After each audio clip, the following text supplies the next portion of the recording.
মালিক আল্লাহ রাব্বুল আলামিন নবী করিম সাল্লাল্লাহু আলাইহি ওয়াসাল্লামের উপরে কোরআনে কারীমের আয়াত নাযিল করলো। মালিক আল্লাহ রাব্বুল আলামিন ঘোষণা করে দিলেন, আল ইয়াউমা আকমালতু লাকুম দীনাকুম। এই আয়াত আল্লাহ রাব্বুল আলামিন নাযিল করলেন। মুআজ্জাদ হাজরিন, এটা শুধু একটা আয়াত ছিল না, এটা সাহাবায়ে কেরামের আমলের স্বীকৃতি ছিল। দীর্ঘ 23টা বছরের ভিতরে সাহাবায়ে কেরাম যে পরিমাণ ত্যাগ আর কুরবানি দিয়েছিলেন ইসলামের জন্য, সাহাবায়ে কেরাম যে পরিমাণ রক্ত ঝরিয়েছিলেন, ওই তো আজকে সেই আরাফার ময়দানে নবী করিম সাল্লাল্লাহু আলাইহি ওয়াসাল্লাম যখন জাবালে রহমতের পাশে দাঁড়ানো, মালিক যখন আয়াত নাযিল করলেন, সাহাবায়ে কেরামের মধ্য থেকে কেউ চিৎকার করে কাঁদতেছেন, কারো হৃদয়ের মধ্যে আনন্দ চলে আসতেছে। সাহাবায়ে কেরামের অবস্থা পরিবর্তন হয়ে গেল। এই আয়াত শুধু আয়াত না, দীর্ঘ 23 বছরে তাদের কাজের স্বীকৃতি। সাহাবায়ে কেরামের মনে পড়ে গেল সেই সুমাইয়া রাদিয়াল্লাহু তাআলা শাহাদাতের কথা। সাহাবায়ে কেরামের মনে পড়ে গেল আম্মারের পরিবারের উপর জুলুম নির্যাতনের কথা। সাহাবায়ে কেরামের মনে পড়ে গেল সেই বেলাল রাদিয়াল্লাহু তাআলা নির্যাতনের কথা। সাহাবায়ে কেরামের মনে পড়ে গেল সেই মুসআব বিন উমাইর রাদিয়াল্লাহু তাআলা আনহুকে একটা পূর্ণ কাপড়ও দিতে পারেন নাই, দুনিয়া থেকে বিদায় দিতে হয়েছে কাফনের কাপড় পূর্ণ ছাড়া। এইভাবে সাহাবায়ে কেরামের মনে পড়ে গেল। সাহাবায়ে কেরামের মনে পড়ে গেল হামজা রাদিয়াল্লাহু তাআলার কথা, যেখানে হামজা রাদিয়াল্লাহু তাআলাকে 3 টুকরা কাফনের কাপড় দেওয়া যায় নাই। সাহাবায়ে কেরামের মনে পড়ে গেল সেই খাব্বাব রাদিয়াল্লাহু তাআলার কথা, কাবার সামনে যাকে হত্যা করা হচ্ছিল, মৃত্যুর পূর্ব মুহূর্তে কখনো কাবার দিকে তাকাইতে চাচ্ছিলেন, কখনো মালিকের আরশের দিকে তাকাইতে চাচ্ছিলেন। সেই মৃত্যুর পূর্ব মুহূর্তে কাফেররা সেই মাথাকে উঁচু থেকে নিচের দিকে ফিরিয়ে দিল, কাবার দিক থেকে চেহারাকে ঘুরিয়ে দিল। মৃত্যুর দ্বারে দাঁড়ায় তিনি বলেছেন এই কথা, ফুস্তু রাব্বিল কাবা, কাবার মালিকের কসম খায় বলতেছি আমি তো সফল হয়ে গেছি। সাহাবায়ে কেরামের মনে পড়ে গেল সুহাইব রুমি রাদিয়াল্লাহু তাআলার কথা, যিনি মক্কা থেকে হিজরতের জন্য শুধু এই চুক্তিটুক করার কারণে তার জীবনের অর্জিত সকল সম্পত্তি দিয়ে দেওয়া হয়েছিল। মুআজ্জাদ হাজরিন, সেই 23 বছরের নবুয়তের কষ্ট, ত্যাগ আর কুরবানির পরে মালিকের পক্ষ থেকে আয়াত নাজিল হয়ে গেল, আল ইয়াউমা আকমালতু লাকুম দীনাকুম। আজ সাহাবায়ে কেরামের আনন্দ, আজ সাহাবায়ে কেরামের কষ্টের পূর্ণতা, আজ সাহাবায়ে কেরামের ত্যাগ আর কুরবানির স্বীকৃতি মালিকের পক্ষ থেকে চলে আসলো। দিন প্রতিষ্ঠার জন্য পূর্ণ ইসলাম চলে আসলো। আর মালিকের পক্ষ থেকে ঘোষণা এই আয়াতের মাধ্যমে আল্লাহ রাব্বুল আলামিন জানাই দিলেন যে কিয়ামত পর্যন্ত পৃথিবীর কোন মানুষ যদি ইসলামের উপরে চলতে চায়, দুনিয়াতে কোন মানুষ যদি ইসলামকে আগে চলতে চায়, যুগ যত আগে চলুক না কেন, সেই মরুভূমির ইসলাম, সেই হেরা গোয়া থেকে বের হওয়া, যে সময় শুধু পাহাড় আর এরকম মরুভূমি ছিল, যে যুগের মানুষগুলো দ্রুতগামী বাহন ছিল ঘোড়া, যে মানুষগুলোর এক জায়গা থেকে আরেক জায়গায় মালগুলোকে বহন করা মাধ্যম ছিল উট, সেই মানুষগুলো চাঁদে যাওয়ার কল্পনা করতো না, মঙ্গল গ্রহে যাওয়ার কল্পনা করতো না। কিন্তু ওই যুগের ইসলাম আল্লাহ ওই সময়ে এত পূর্ণতায় দিয়ে দিয়েছেন যে আজকেও যদি আধুনিক যুগে, এই প্রযুক্তির যুগে মানুষ যদি সেই ইসলামকে নিয়ে চলতে চায়, বিকল্প কোনো কিছু চিন্তা করার দরকার নাই। ঠিক কিনা বলেন? এটা এইভাবে মালিক আল্লাহ রাব্বুল আলামিন সেদিন আয়াত নাযিল করে নবী করিম সাল্লাল্লাহু আলাইহি ওয়াসাল্লামের মাধ্যমে ইসলামের পূর্ণতা দিয়ে গেছেন। এর পাশাপাশি মালিক আল্লাহ রাব্বুল আলামিন ঘোষণাও করে দিয়েছেন, ইন্না নাহনু নাযালনা যিকরা ওয়া ইন্না লাহু লাহাফিজুন। যে ইসলাম হেরা গুহায় নবীর উপর নাযিল হয়েছিল, ইকরা বিসমি রাব্বিকাল্লাযী খালাক, যার মাধ্যমে সূচনা হয়েছিল। ইন্তেকালের 90 দিন পূর্বে মালিকের কাছে কোরআনের সর্বশেষ আয়াত নাযিল হলো, ওয়াত্তাকু ইয়াওমান তুরজাউনা ফিহি ইলাল্লাহ, যার মাধ্যমে ইসলাম পূর্ণতা পেয়ে গেল, কোরআন কারীমের পূর্ণতা পেয়ে গেল। এই কোরআন সেই কোরআন 1450 বছর নয়, কিয়ামত পর্যন্ত তার মধ্যে বিকৃত হবে না। ইন্না নাহনু নাযালনা যিকরা ইন্না লাহু লাহাফিজুন, মালিক ঘোষণা দিয়ে দিলেন। সাথে সাথে ইসলাম এমন একটা ধর্ম হিসেবে নবী করিম সাল্লাল্লাহু আলাইহি ওয়াসাল্লাম ঘোষণা দিয়ে গেলেন যেখানে কোনো অস্পষ্টতা নেই, যেখানে কোনো ধরনের প্রচ্ছন্নতা নেই, যেখানে কোনো অন্ধকার নেই। নবী করিম সাল্লাল্লাহু আলাইহি ওয়াসাল্লাম তার জবানে ঘোষণা করলেন, তারাকতুকুম আলা মিল্লাতি বাইদাই, তারাকতুকুম আলা মিল্লাতি বাইদাই লাইলুহা কানহারিহা, তোমাদেরকে পরিষ্কার একটা ধর্মের মধ্যে রেখে যাচ্ছি। এখানে অন্ধকার বলতে কিছু নেই, রাত বলতে কোনো কিছু নেই, এমন একটা ধর্ম। তাই এই যুগেও যদি আমরা সেই ইসলামকে পালন করতে চাই, আমাদের ইসলাম পরিপূর্ণ একটা ইসলাম, আমাদের ইসলাম সংরক্ষিত ইসলাম, এখানে কোথাও কোনো ধরনের ঝামেলা নেই, আমাদের ইসলাম পরিচ্ছন্ন একটা ইসলাম। তাই মুআজ্জাদ হাজরিন, এই জায়গাতে আজকের বাংলাদেশে যদি সত্যিকার অর্থে ইসলামকে নিয়ে আমাদের ভাবতে হয়, ইসলামকে নিয়ে চিন্তা করতে হয়, তাহলে ভিন্ন দিকে আমাদের যাওয়ার দরকার নাই। একমাত্র ইসলামে আমাদের সব সমস্যার সমাধান দিতে পারবে। ঠিক না বলেন? ছাত্রদের এক আন্দোলনের মাধ্যমে নতুন একটা প্রেক্ষাপট আমাদের তৈরি হয়েছে। যে প্রেক্ষাপট আজকে আমাদের তৈরি হয়েছে, মুআজ্জাজ হাজরিন, এই প্রেক্ষাপটকে আমাদের মতো করে আমাদের সাজাইতে হবে। কে আমাদেরকে সাজাই দিবে, কে আমাদের প্রতি অনুকম্পা করবে, কে ক্ষমতায় গিয়ে আমাদের সহযোগিতা করবে, এই ধরনের ব্যক্তিদের নতুন করে কোনো বক্তব্য আমরা শুনতে চাই না। কোন ক্ষমতায় যাবে আর তারা এসে মঞ্চে এসে কথা বলবে, এরপরে এই কথাগুলোকে বলবে যে আমরা ইসলামের পক্ষে কাজ করব, নতুন করে আর কারো কথা শুনতে চাই না। এই 16 বছরেও যেমন আমাদের পক্ষে কেউ ছিল না, এই 16 বছরেও যেমন আমাদের জেলে যাইতে হয়েছে, এই 16 বছর যেমন মামলায় যাইতে হয়েছে, এই 16 বছর যেমন জুলুম নির্যাতন হয়েছে, এই 16 বছর আগেও যারা ছিল তারাও জুলুম নির্যাতন কোনো দিক থেকে কম করে নেই। 1992 6 ডিসেম্বর যখন বাবরি মসজিদকে ভাঙ্গা হয়, ওই 6 ডিসেম্বরে বাবরি মসজিদকে ভাঙ্গার পরে যখন শেখুল হাদিস আজিজুল হক সাহেব রহমতুল্লাহ আলাই, মুফতি আমিনী রহমতুল্লাহ আলাই লং মার্চে ডাক দিয়েছিল। এই লং মার্চ যখন চলতে চলতে সেই বেনাপুল পর্যন্ত যাওয়ার সিদ্ধান্ত হলো, সেখান থেকে ফিরে আসবে, এটাই ছিল সিদ্ধান্ত। কিন্তু ওই সময়ের মধ্যে যারা ক্ষমতায় ছিল সেদিন বেনাপুলের প্রান্তরে গুলি করেছিল, ওই সময় 6 জন ব্যক্তি শহীদ হয়েছে। ঠিক না বলেন? এটা সাতটা চত্বরেও যেমন আমাদের লাশ পড়ছে, সেদিন লং মার্চের মধ্যে আমাদের গুলি করা হয়েছে। এই জন্য কেউ আমাদের পক্ষে না, বরং আমরাই যদি দেশে কিছু করতে হয় আমাদের মতোই করতে হবে। কাউকে ক্ষমতায় উঠানো নামানো লেজুর ভিত্তিক কোনো কাজ করা যাবে না। এই জন্য আমাদের বাংলাদেশে আমাদের মতো করে কাজ করতে হবে। মুআজ্জাজ হাজরিন, কাজের সূচনাটা কি হবে এটার উপর আমি আপনাদের সামনে একটু আলোচনা করতে চাই। আজকে আমার বাংলাদেশ কত কঠিন একটা পরিস্থিতির ভিতরে এই 53 বছরের মধ্যে পড়ে গেছে, একটু চিন্তা ভাবনা করি। বাংলাদেশের সংবিধান এটা একটা দেশের স্বীকৃতময় একটা বস্তু। এই সংবিধানকে অবলম্বন করে একটা দেশের স্বীকৃতি আসে। এখন আজকে যদি আমাদের বাংলাদেশের হুট করে যদি আমরা সংবিধানকে পরিবর্তন করতে চাই, আন্তর্জাতিক পরিমণ্ডলে বাংলাদেশের স্বীকৃতি আসবে না। এমনকি এই সংবিধানকে কেউ পরিবর্তন করতে চাইলেও পরিবর্তন করা সম্ভব না। কিন্তু এই বাংলাদেশের সংবিধানটা কোন পর্যায়ে গিয়েছে, আজকে আমরা যারা এখানে সাধারণ মানুষ অনেকে আছি বাংলাদেশের সংবিধান দেখি নাই। অনেক উলামায়ে কেরাম আছেন, আমি তাদের এলেম আমলের প্রতি শ্রদ্ধা, আমি ছোট্ট মানুষ, কিন্তু এরপরও আমি বিনয়ের সাথে কথা বলবো। অনেক আলেম আমরা হয়তো এখানে আছি যারা বাংলাদেশের সংবিধান সম্পর্কে জানে না, সংবিধান সম্পর্কে দেখেও নাই, সংবিধান কোনোদিন পড়েও নাই। মুআজ্জাজ হাজরিন, আল্লাহ অহংকার থেকে হেফাজত করুক। আমিও আমাদের কওমি মাদ্রাসা উলামায়ে কেরামের অন্তর্ভুক্ত, উনার যে কিতাব পড়েন এটা আমি পড়ছি, এর বাইরে আমার কোনো কিছু নাই। কিন্তু একটা চেতনা থেকে বাংলাদেশের সংবিধান সম্পর্কে প্রায় বলতে গেলে 10 থেকে 12 বছর যাবত আমি কাজ করতেছি। সংবিধানের কোন ধারাটা ইসলামের পক্ষে, কোন ধারাটা ইসলামের পক্ষে না, এটার উপর আমি কাজ করি। বিশেষ করে আমাদের মাদ্রাসায় ইফতাতে আমি এই ক্লাসটাকে নেই, বাংলাদেশের সংবিধান কোরআনের সাথে কতটুকু সাংঘর্ষিক, এই সংবিধানকে মারা যাবে কিনা। এই জন্য বাংলাদেশের সংবিধান সম্পর্কে একটা কঠিন জটিলতা আমি আপনাদের সামনে তুলে ধরতে চাই। মুআজ্জাজ হাজরিন, শুধু আলোচনাটাকে বোঝার জন্য 4 থেকে 5 মিনিট মনোযোগের সাথে কথাটাকে শোনার চেষ্টা করি।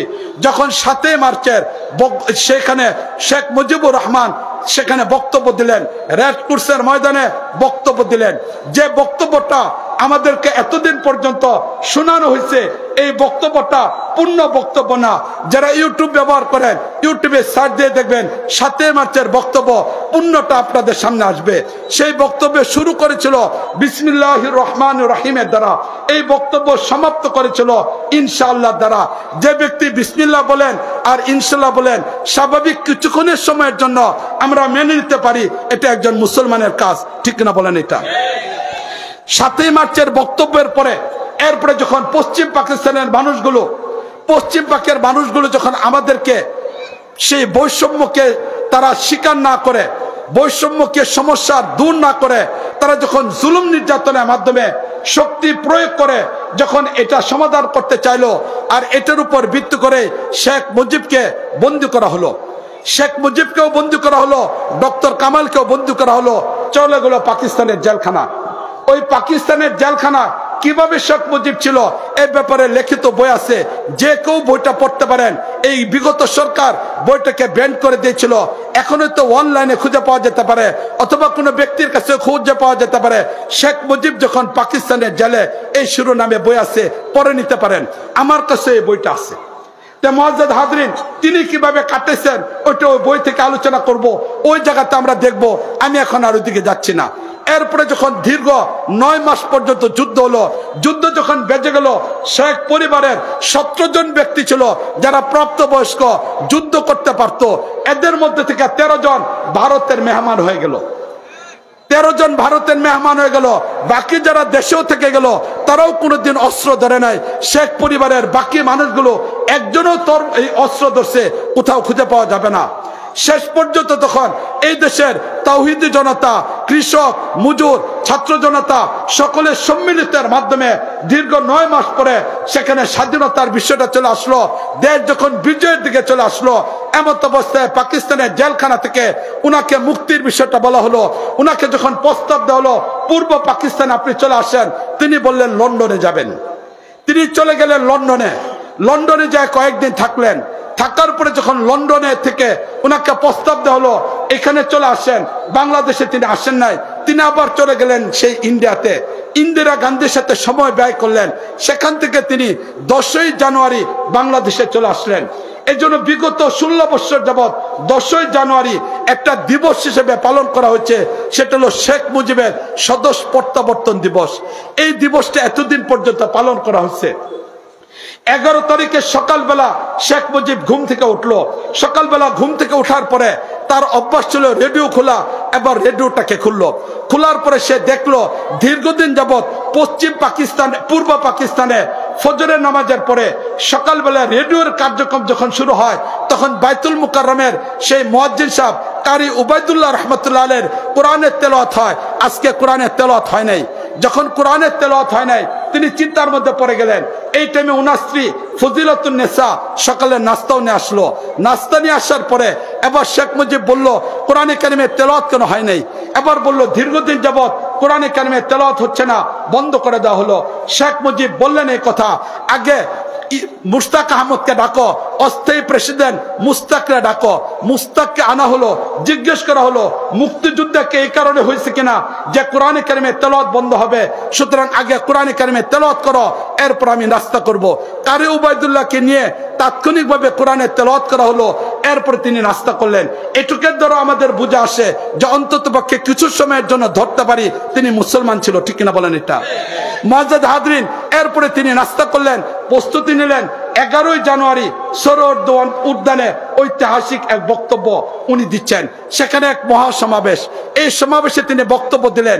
এই বক্তব্যের ভিতরে তিনি পরিষ্কারভাবে উল্লেখ করলেন বাংলাদেশের 71-এর যুদ্ধ সেই স্বাধীনতার যুদ্ধ, এটা বৈষম্য বিরোধী যুদ্ধ নয়, বরং নিজেদের অধিকার আদায়ের যুদ্ধ নয়, বরং এই যুদ্ধটা হয়েছে গণতন্ত্র প্রতিষ্ঠার জন্য, সমাজতন্ত্র প্রতিষ্ঠার জন্য, ধর্মনিরপেক্ষতা প্রতিষ্ঠার জন্য, গণতন্ত্র প্রতিষ্ঠার জন্য।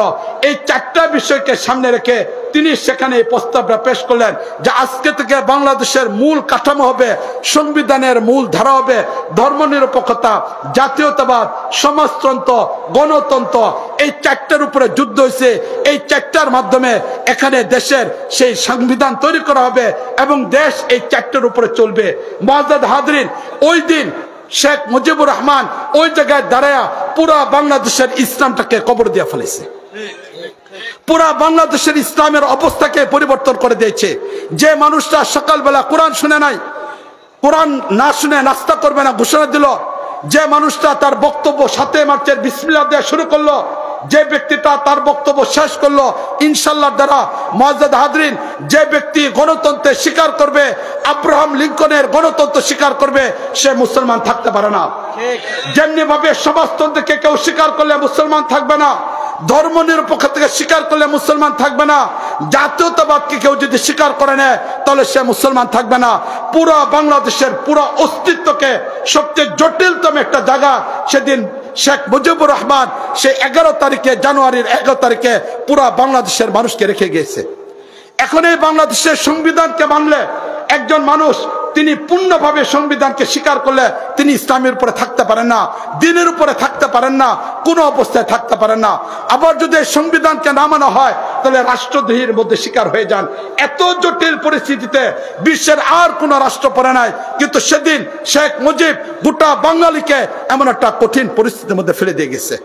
মুআজ্জাজ হাজরিন, এবার এই সংবিধানকে যদি পরিবর্তন করতে হয় তাহলে দুইটা বস্তু লাগবে। এই সংবিধানকে পরিবর্তনের জন্য দুইটা বস্তুর প্রয়োজন। এক নম্বর বস্তু হলো 1,56,000 বর্গ কিলোমিটারের এই বাংলাদেশের কাঠামোকে ভেঙে ফেলতে হবে। যদি এই কাঠামোকে ভাঙা হয় জাতিসংঘ তখন নতুন করে স্বীকৃতি দিবে। আর এই কাঠামোকে ভাঙার জন্য সেই মৌলানা ভাসানীর সুরে সুর মিলে বলতে হবে, আসাম আমার, ত্রিপুরা আমার, মিজোরাম আমার। যে ছোট্ট মানচিত্র তৈরি করেছে এই মানচিত্রকে আমি মানি না। আমার মানচিত্রের ভিতরে যতক্ষণ পর্যন্ত আসাম না আসবে, ত্রিপুরা না আসবে, মণিপুর না আসবে, বিহার না আসবে, এতক্ষণ পর্যন্ত মানচিত্র পূর্ণতা পাবে না। সুতরাং সেভেস্টারকে আমার বাংলাদেশের অন্তর্ভুক্ত করে নতুন বাংলাদেশ তৈরি করে সেখানে নতুন সংবিধান তৈরি করতে হবে। এই হলো এক নম্বর পদ্ধতি, পুরা কাঠামোকে পরিবর্তন করতে হবে, না হলে আন্তর্জাতিকভাবে এই সংবিধানকে পরিবর্তন করা যাবে না। দ্বিতীয় নম্বর, এই সংবিধানকে পরিবর্তনের জন্য গণবিপ্লবের দরকার। গণবিপ্লবের দরকার। মুআজ্জাজ হাজরিন, গত 4 মাসে ছাত্রদের, তৌহিদি জনতার, কওমি উলামায়ে কেরাম, হাফেজ এদের সমন্বিত একটা বিপ্লব হয়েছে। কিন্তু আমরা লক্ষ্য করে দেখলাম এই 4 মাসেও বিপ্লবী সরকারের যে পরিমাণ ভূমিকা থাকা দরকার ছিল এটা এখনো পর্যন্ত তারা রাখতে পারে নাই। এই জন্য আমরা তত্ত্বাবধায়ক সরকারকে পরিষ্কার জানিয়ে দিতে চাই, এটা আমাদের অনুকম্প নয়, কারো দয়ের উপরে নয়, বরং এটা আমাদের অধিকার। যদি হিসাব করা হয় যে এই বিপ্লবের ভিতরে কতজন মানুষ মারা গিয়েছে, তোমরা তালিকাকে প্রকাশ করো, বুক উঁচু করে আমরা বলতে পারবো আমাদের কওমি মাদ্রাসার উলামায়ে কেরাম, হাফেজ এরকম ছাত্ররা যে পরিমাণ মারা গিয়েছে অন্য কোন দলের রাজনৈতিক কর্মী হোক এই পরিমাণ মারা যায় না। ঠিক কিনা বলেন? এটা সুতরাং কারো দয়ের উপরে নয়, এই বিপ্লবে আমাদের ভূমিকা আছে, এই বিপ্লবের পিছনে আমাদের অবদান আছে। তাই বিপ্লবের উপর ভিত্তি করে আমরা বলতে চাই নিঃসন্দেহে এই সংবিধানকে পরিবর্তন করতে হবে। মুআজ্জাজ হাজরিন, সংবিধানের জন্য আমরা প্রস্তাব দিয়েছিলাম, সরকারের সাথে আলোচনা করেছিলাম, সেখানে বলা হয়েছিল উলামায়ে কেরামের মাধ্যমে সংবিধানের কাজের ব্যাপারে ওনারা পদক্ষেপ নেবেন।